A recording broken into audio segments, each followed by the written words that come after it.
let us know what you need. Angela, how do you want people to find you? Go ahead, please.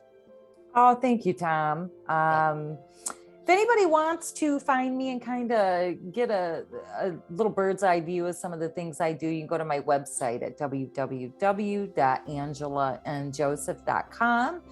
People follow me on Instagram at The Intuitive Lifestyle, and I also have a business page on Facebook with Angela and Joseph.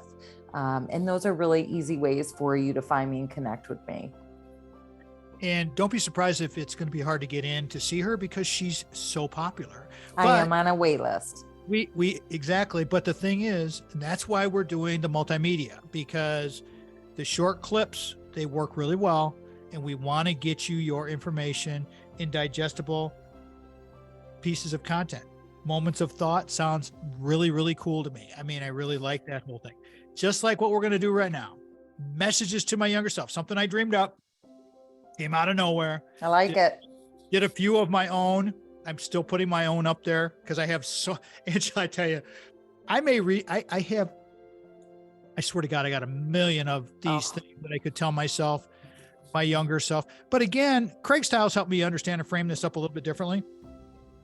If you wanted to think of this message as to a younger person, okay, through your wisdom, through your experience, what would you tell a younger person?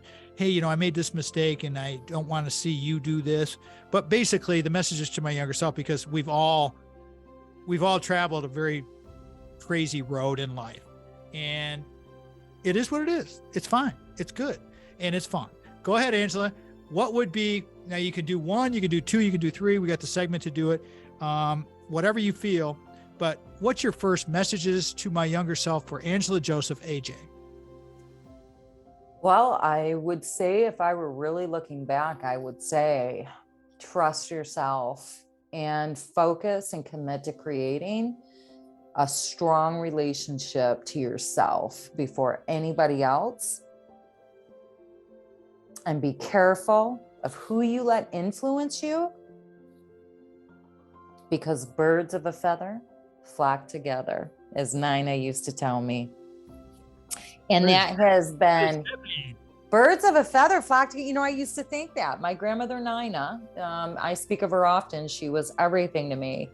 And she used to come and take my tomboyish, intense face at 12, and she would put her hands and say, Angela, birds of a feather flock together. And she would just walk away. And I used to think, what the heck does that mean? And what it means is that anybody that you have in your circle, right, is affecting your world, whether you're aware of it or not. Because like we had just said before, connection happens through thought and feeling. And when you're young and you are out here just experiencing life, which, let me tell you, most people have no idea how much I experienced in life. I was absolutely one of the wildest birds you would have ever met. Right? I mean, absolutely. The fact that I'm still here is beautiful. I am so grateful. But I tested everything in life to make sure that, that I was my own authority. And that would be my greatest advice, is create a valuable relationship with yourself before anybody else is put into that space. And be very aware of who you are allowing to influence you. Don't go to college for, being a teacher because your aunt told you that that's your way to success. Don't go to trade school to be a welder because your dad told you that's what to do. Don't start college if you're not ready, right? Start college if you know you are. Don't go drinking on the night that you know you should be studying, like little simple things. But I know with all the youth I deal with as well right now, I'm taking care of more youth than I have in the past. And one of the things I really feel for them is just, Tom, in today's world, like you're in my youth, me saying this has a different meaning. So I'm speaking to it as though I were speaking to the youth right now. Our brains are not meant to absorb as much information as we're taking in right now. And so for me, when I hear about these young girls and guys getting put into positions and situations that really were created just from the experience around them versus what their intention was, I think it's so important to teach our kids how to ground into themselves and trust themselves, because I'm seeing so many of our youth. And when I say youth, 30 and under, when you ask them how they feel, what they want, the main answer I get, Tom, is I don't know.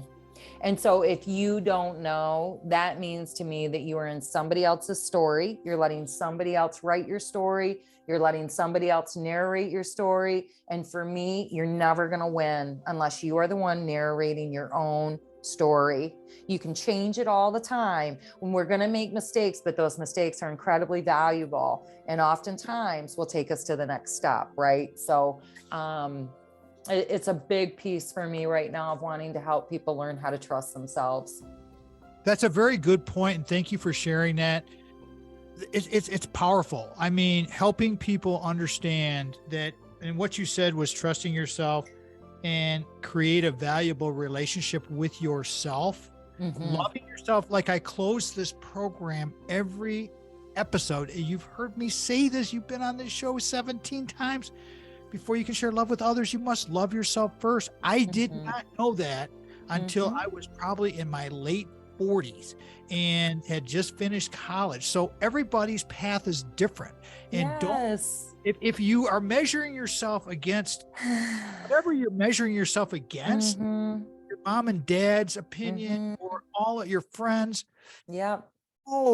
What you want to do is you want to take care of you, because before you can share love, you have to love yourself first, and you have to be a self-narcissist. And that's a good thing. Being a self-narcissist is a really good thing. It's not being a narcissist. Self-narcissism is something that's very, very important to understand.